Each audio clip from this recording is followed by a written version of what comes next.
Comments గురించి కూడా మాట్లాడదాం. ఫస్ట్ గా అధికార పార్టీ వెర్షన్ తీసుకుందాం. మృత్యుంజయ్ గారు నమస్తే అండి. నమస్తే. నమస్తే అమ్మా.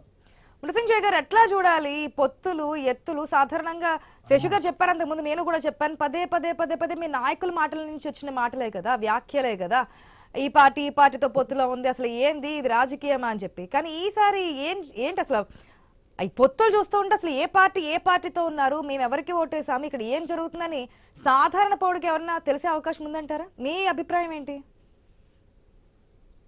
చాలా వాటిల్లో మెజారిటీ క్లియర్ గా ఉన్నది. ఎక్కడైతే మీరు అన్నట్టు కొన్ని చదివింది కదా, ఇప్పుడు నా దగ్గర అవన్నీ తీసుకున్న దగ్గర లేదు కానీ ఇప్పుడు అలా అక్కడ వాళ్ళు వీళ్ళతో కలిసి వీళ్ళు వాళ్ళు ఇప్పుడు కొత్తగూడెంలో ఎలక్షన్ కంటే ముందు ఏం జరిగింది, ఇప్పుడు ఏం జరిగింది అంటే అలా అన్న అవును ఇద్దరు జనరల్ ఎలక్షన్లలో పోటీ ఉండి ఇవాళ ఎలక్షన్లలో వేరే వేరే పోటీ చేసి మళ్ళీ ఇద్దరు కలిసి చైర్మన్ చేసిండ్రు. దానికి అభ్యంతరం ఎవరికి ఉన్నది నాకు అర్థం కాలే.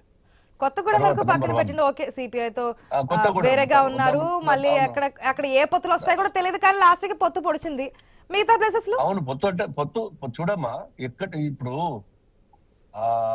ఏ పొత్తు ఎక్కడ పొడిచింది అనే దాని విషయంలో మీరు అన్నట్టు ఇంతకుముందు మాట్లాడుతున్నారు. ఇది స్థానిక రాజకీయాలు, స్థానిక నాయకత్వం. ఎక్కడో ఒకసారి ఎలక్షన్ జరగాలి. ఇప్పుడు 11 పెండింగ్ లో ఉన్నాయి, కోరం లేక పెండింగ్ లో ఉన్నాయి, కొన్ని మా మనుషులను ఎత్తుకపోయిన పెండింగ్ లో పెట్టిరు.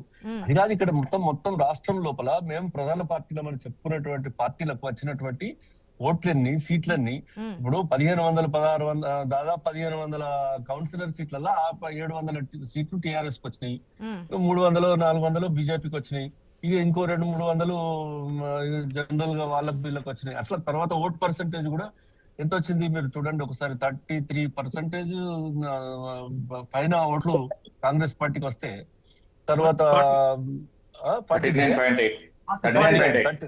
39.8 కాంగ్రెస్ పార్టీకి వస్తే ఏ పార్టీలకి ఎన్నట్లు వచ్చినాయి అనేది ఒకసారి లెక్కలు చూస్తుంటే వాళ్ళ స్ట్రెంత్ ఏంది, ప్రజలు ఎటు దిక్కు మొగ్గు చూపుతుంది అనేది అర్థం. ఓకే, అదే కాదనట్లేదు.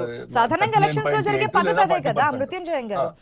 సాధారణంగా ఎలక్షన్స్ లో, స్థానిక సంస్థల ఎలక్షన్స్ లో, పంచాయతీ ఎలక్షన్స్ లో, బైపోల్స్ ఇవన్నీ చూసినప్పుడు అక్కడ ఓటింగ్ పర్సెంటేజ్ ఏ పార్టీకి ఎంత వచ్చింది, దీన్ని బట్టి అక్కడ బలాబలాలని చెప్పి మాట్లాడుకుంటూ వెళ్ళారు. ఇప్పుడు మున్సిపల్ ఎలక్షన్స్ లో కూడా అదే కదా ప్రచారంలో జరిగింది. మీ పార్టీకి విషయానికి వస్తే కనుక మిగిలిన 2 పార్టీలు కూడా ఈ 2 సంవత్సరాలు ఏం చేయలేదని చెప్పారు. ఈసారి మున్సిపల్ ఎలక్షన్స్ లో పార్టీ గుర్తులు బట్టి జరిగాయి కాబట్టి ప్రజా తీర్పు ఏ విధంగా ఉంటుంది అన్నారు. దాన్ని బట్టి మేము మిగిలిన 3 సంవత్సరాలు కూడా ముందుకు వెళ్తామన్నారు. కానీ ఇక్కడ పార్టీలు గెలిచింది ఒకటి, మ్యాజిక్ ఫిగర్ కి ఏది అందుకోలేదు కాబట్టి ఆ పార్టీ ఈ పార్టీ వ్యక్తిని లాక్కోవడం, లేదంటే అండర్స్టాండింగ్ రావడము, అక్కడ చైర్పర్సన్ సంబంధించి ముందుకెళ్ళడం, ఇవన్నీ చూస్తుంటే ఏంటి అనేది. అదే నేను ఇప్పుడు ఏమంటున్నా, మీరు కొన్ని ఎగ్జాంపుల్స్ డిస్కస్ చేయండి. ఏ పార్టీకి మెజారిటీ వచ్చి సీట్లు రాకుండా పోయినాయి నాకు చెప్పండి, ఎక్కడ ఏ మున్సిపాలిటీలో పోయినాయో. తర్వాత రెండోది, మాకు బాగా వచ్చి మెజారిటీ మేము పోయినామనే మున్సిపాలిటీ చెప్పండి. ఇప్పుడు ఎవరెవరు కలిసి అక్కడ మున్సిపల్ చైర్మన్ ఎన్నుకున్నారు అనేది ఒక పాయింట్. మీరు మాట్లాడేది ఏ పొత్తులు అవి పొత్తు కరెక్టా కాదా అది డిఫరెంట్. కాకపోతే మాకు మెజారిటీ వచ్చి మేము గెలవగలిగింది పోయింది అనేది ఎక్కడన్నా నాకు ఒక మాట, నాకు 4 మున్సిపాలిటీల పేర్లు చెప్పండి. 116 మెజారిటీ వచ్చినా ఆ ఒక్క దాని గురించి కూడా ఫలితాలు తారుమారయ్యేది కాదు మృత్యుంజయ్ గారు. మీరు పార్టీ తరపు నుంచి చాలా క్లియర్ గా మాట్లాడుతున్నారు, కాదనట్లేదు, కానీ ఒక్క అభ్యర్థి అటు ఇటు వచ్చినా సరే ఫలితాలు తారుమారయ్యేది అక్కడే కదా. కింగ్ మేకర్ కింగ్ ఇది కూడా అక్కడే కదా. పార్టీకి సంబంధించి మెజారిటీలో ఉన్న పార్టీల్లో కూడా ఇండిపెండెంట్ అక్కడ చైర్పర్సన్ అయినటువంటి సిచ్యువేషన్స్ కనిపిస్తున్నాయి కదా. ఈ విధంగా ఎట్లాగ ఈసారి నడిచాయనేది మాత్రమే మాట్లాడుతున్నాం. ఇక బండి సంజయ్ చేసిన కామెంట్స్ గురించి కూడా మాట్లాడదాం, మీకు ఎక్కడ తక్కువ వచ్చాయి, ఏ విధంగా మాట్లాడారు, ఇదేంటి అదేంటి అనేది. కానీ నాయకులు మాట్లాడిన దానికి గ్రౌండ్ లెవెల్లో రియాలిటీకి సంబంధించి మాట్లాడుతున్నాం. ఎస్ మృత్యుంజయం గారు, ఒక్క నిమిషం, మిగిలిన 2 పార్టీల అభిప్రాయాలు తీసుకుని మళ్ళీ మీ దగ్గరికి వస్తాం. ఇప్పుడు అట్లా కాదు, ఇప్పుడు నేను చెప్పిన దానికి మీరు ఆన్సర్ చెప్పాలి కదా. చెప్పండి. ఎక్కడ మెజారిటీ వచ్చి బీజేపీ గానీ, ఎక్కడ మెజారిటీ వచ్చి బీజేపీ గానీ బీఆర్ఎస్ గానీ వాళ్ళు ఓడిపోయినరు. మెజారిటీ వచ్చి కూడా అంటే కాంగ్రెస్ కుటిల రాజకీయాల వల్ల మెజారిటీ వస్తే ఇంక పొత్తులు ఎందుకు, అది కాదు కదా. మెజారిటీ మ్యాజిక్ ఫిగర్ టచ్ చేస్తే ఇంక పొత్తులు ఎందుకు ఉంటాయి? ఆ మ్యాజిక్ ఫిగర్ టచ్ చేయగే కదా పొత్తులు వస్తూ ఉన్నాయి. మాటలు ఒప్పుకున్నాడు, కాంగ్రెస్ కుటిల రాజకీయాల వల్ల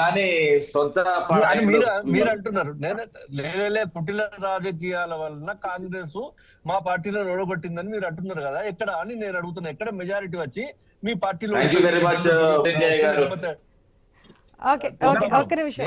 ఆయన వాయిస్ కూడా స్ట్రక్ కట్టే వస్తుంది, ఎందుకంటే అది డ్రైవ్ లో ఉన్నట్టున్నారు, జర్నీలో ఉన్నట్టున్నారు. ఒక్క నిమిషం. ఇంకొక పాయింట్ చెప్తా నేను. ఇప్పుడు శేషు గారు ఒక మాట ఏం చెప్పిందంటే, అక్కడ కరీంనగర్ మున్సిపల్ కార్పొరేషన్ లో బిఆర్ఎస్ వాళ్ళు తీసుకున్నటువంటి నిర్ణయం చాలా గొప్ప నిర్ణయం అని చెప్పింది. బిఆర్ఎస్ వాళ్ళు నిన్న రాత్రి దాకా ఎక్కడున్నారు, 12 తర్వాత ఎక్కడున్నారు, ఇవన్నీ మాకు తెలుసండి. వాళ్ళు తీసుకున్నటువంటి నిర్ణయం బీజేపీని గెలిపించాలని అనుకున్నారు. సరే రామూర్తి గారు ఒక్క నిమిషం మీకు సమయం ఇస్తాను, అందుకే నేను మీకు ముందు ఇవ్వలేదు, ఎందుకంటే మిగిలిన మెంబర్స్ మధ్యలో మీరు అడ్డుపడతారని మీకు లాస్ట్ లో వెయిట్ చేసి పిచ్చా. ఒక్క నిమిషం వెయిట్ చేయండి.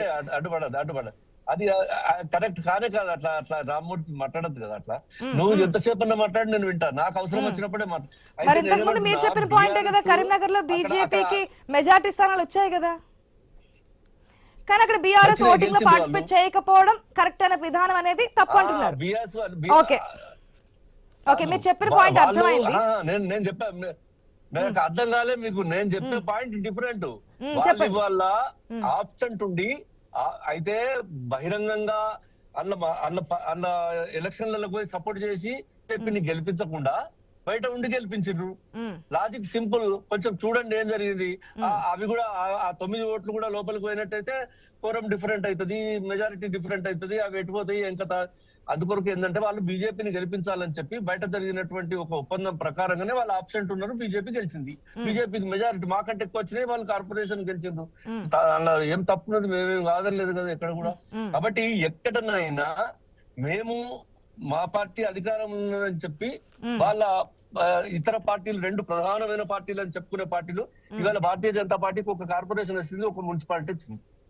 ఒక్క మున్సిపాలిటీ ఒక్క కార్పొరేషన్. కాబట్టి ఇది మేము మొదటి నుంచి చెప్పుకుంటూనే వస్తున్నాం. మొన్న